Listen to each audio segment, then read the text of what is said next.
Well, in the run-up to Christmas, there was a degree of euphoria about the Cameron veto. At last, a British Prime Minister had stood up and said no, and we were delighted.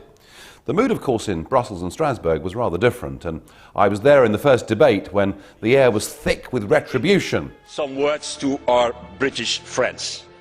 I think that after a few nights, dear colleagues, David Cameron will also come to the conclusion that he made a blunder of a lifetime.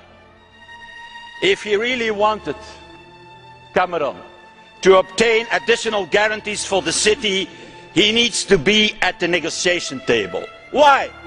Because in politics there is one golden rule. You only walk away if you are sure that the others will come after you to win you back.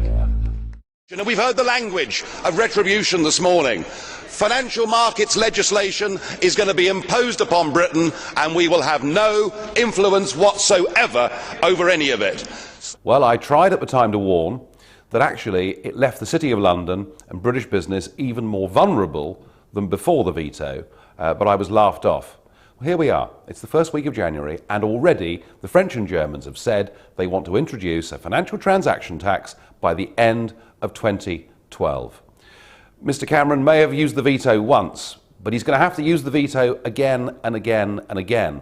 And even if they can't get big measures through, there'll be dozens of smaller directives and regulations aimed at our employment market, aimed at our City of London. 2012 is going to be the year when we see that actually the veto, fun though it was, isn't really worth a row of beans. The big question is, do we want to stay part of this union, or do we wish to leave it and get on with running our own affairs? And I predict for this year, the big question will be that of a referendum. If Mr. Cameron thinks we're going to sit down quietly and say, oh well, that's okay, he'll battle for us at the top table, I'm sorry, it's not good enough. The cry for this year is there must be a referendum on our continued membership of this union.